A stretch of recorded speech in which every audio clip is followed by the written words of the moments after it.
샬롬. 오늘의 주제는 관상기도란 이런 것입니다 하는 주제입니다. 관상기도의 가장 모범적인 분은 예수님이십니다. 관상은 하나님과의 친밀함을 목적으로 합니다. 즉 사랑의 관계를 갖는 것입니다. 예수님의 삶에서 그와 아버지의 친밀함보다도 더 인상적인 면은 없습니다. 이것은 아버지에 대한 사랑이 아니고는 가능하지 않습니다. 이러한 예수님의 관상의 전통은 완전하고 극히 아름답습니다. 관상이라는 용어는 그리스 교부들, 특히 알렉산드리아의 클레멘스, 오리게네스와 니사의 그레고리 등은 신플라톤파에서 데오리아라는 단어를 가져왔습니다. 데오리아 원 뜻은 진리에 대한 지적 시각을 뜻하며 그리스 철학자들은 데오리아를 지혜를 가진 사람들의 최고의 활동으로 간주하였습니다. 동방교부들 중에는 직접적이고 완전한 하나님의 인식, 즉 하나님과 하나 되는 직접적인 경험을 명시하는 용어를 데오로기아라고 했습니다.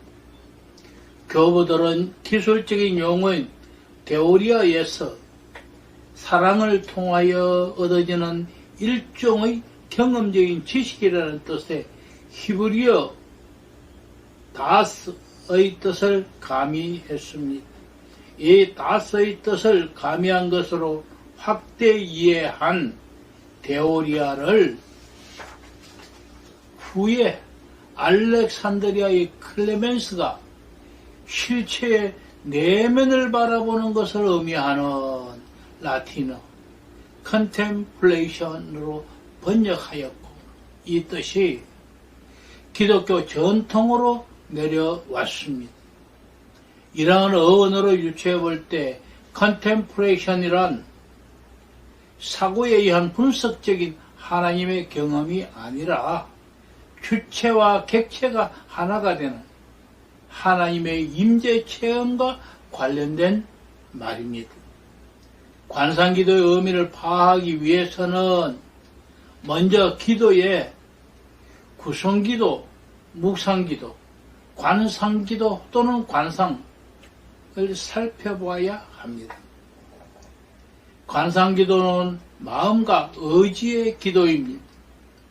마음과 의지는 하나님의 임재를 향하여 나아갑니다. 그러나 입술과 정신은 쉽니다. 마음은 말 없는 기도로 주님께로 나아가고, 의지는 주님의 의지와 하나 되기를 추구하면서 다만 단순히 주님을 응시합니다. 사무엘상 3장 10절을 참조하십시오. 묵상 기도가 어떤 주제에 대한 이성적인 추리를 강조한 것이라면 관상기도는 이성적 사고보다는 사랑에 의해 하나님의 임재를 경험하는 그 자체를 의미합니다. 관상은 세상의 존재 중심에서 알려지고 사랑받으시는 하나님께 대한 자각입니다. 우리가 이러한 자각을 신앙으로 추구할 때 섭득적 관상이라 하고, 주님께서 이 자각을 실질적인 체험으로 우리에게 주실 때 주부적 관상이라 합니다. 우리는 모든 관상기도를 인정하지만 주부적 관상기도를 추구하고 실천하고 있습니다. 그러므로 이후의 모든 강의는 주부적 관상기도에 대한 내용임을 이해해 주시길 바랍니다. 앞에서는 어원으로 살펴보았습니다. 본 강의 이후에는 인물 중심으로 신비신학을 살펴보겠습니다. 고대 신비주의에서 플라톤과 플로티누스, 초기 기독교에서 오리게네스, 니케아 정통신학, 아타나시우스, 니사의 그레고리, 그리고 수도자들과 교부 중에는 어틴, 디오니우스 아레오파기타, 그리고 중세 신비가 성 버나드, 종교개혁자 마르틴 루터, 요한 칼빈, 종교개혁 이후에 단절되었던 관상기도 신비신학을 신비신학 박사 십자가의 요한의 수도원 개혁을 통하여 알아보고자 합니다. 중세 부패한 기독교를 마르틴 루터와 요한 칼빈 등에 의해서 개혁하고 개신교가 태어났으며, 내부에서는 신학 박사인 십자가의 요한과 아벨라의 테레사에 의해 성경적으로 개혁되었습니다. 이처럼 기독교 관상기도의 전해온 과정도 순탄하지 않았으나 다행히 개혁자들에 의해 바로 전해져 오고 있습니다. 그렇다면 누가 관상기도 신비신학을 창시했을까요? 성 어거스틴입니다. 성 어거스틴은 물론 후대의 클레보로의 버나드나 아빌라 테레사, 십자가 요한과 같은 발전된 신비신학을 아닐지라도 창시자라 하기에 부족함이 없을 것입니다. 종교적 천재 어거스틴에게 신비주의는 근본적인 종교적 문제들 중에 하나일 뿐이었습니다. 어거스틴은 신학자요, 교회의 지도자요, 수도원 설립자요, 농객이었습니다. 어거스틴은 기독교 내의 신비적 요소에 상당한 관심을 기울인 저자로서 거의 모든 서방 신비주의자들은 어거스틴에게서 도움을 받았습니다.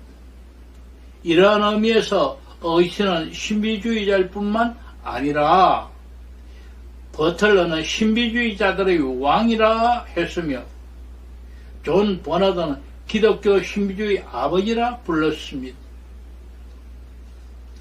어거스틴은 후대의 서방 신비주의에 기여한 바를 본다면 가히 신비주의의 창시자라 할 수 있을 것입니다. 어거스틴 신비주의 중 내면으로 들어가는 것이 곧 위로 올라가는 것이다 라고 가르쳐서 영혼의 근저로 들어가는 것이, 내향적 운동은 영혼보다 무한히 높으신 하나님을 발견하게 해주며 따라서 자아를 넘어서 나아가는 운동으로 인도하는 것입니다. 어거스틴은 신학적 연합이라는 표현은 거절했습니다. 어거스틴에 있어서 중요한 것은 육신이 되신 말씀과 우리의 연합이, 이 점이 이도교인 플라톤주의자들의 잘못된 부분입니다. 우리가 교회 공동체 내의 모든 형제들과 더불어 누리는 이 사랑의 연합이 때때로 현세에서 잠시나마 하나님을 보는 경험을 가능하게 해줍니다. 하나님을 봄에 대한 어거스틴의 가르침은 두 가지 영역을 다루고 있습니다. 하나는 하나님의 형상의 신학적 역할이고, 다른 하나는 하나님을 봄, 관상을 획득함에 있어서 그리스도에 대한 묵상의 필요성입니다. 어거스틴의 신비신학에 오늘날까지 전해오는 과정에는 니케아 시대의 부패하에 대한 개혁자 성 버나드가 있었습니다. 성 버나드에 대하여라면 종교개혁자 마르틴 루터에, 그리고 요한 칼빈도 그를 무척 사랑하고 그의 글들을 많이 인용했습니다. 성 버나드에 대하여라면 루터의 성 버나드에 대한 평가는 어거스틴주의자요, 성경적이라는 것입니다. 그럼에도 불구하고 종교개혁자의 후예들로 말미암아 개신교의 신비신학은 사라진 것 같습니다. 그러나 그것은 또한 오해입니다. 종교개혁자 요한 칼빈 구원론의 성화의 과정 속에 신비신학이 포함되어 있습니다. 나아가서 구교 안에서도 수도원 개혁을 향한 불길은 타올랐습니다.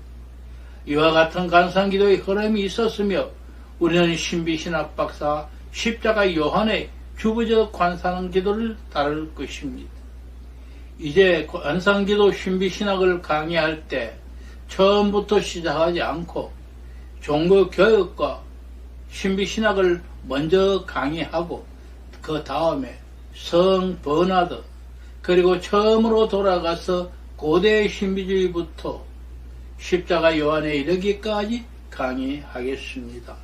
많은 관심과 응원의 기도를 부탁드립니다. 사랑하는 주님, 이 강의를 주장하시고 종을 도구로 사용하여 주시오며 바른 길로 인도하시고 홀로 영광 받으소서.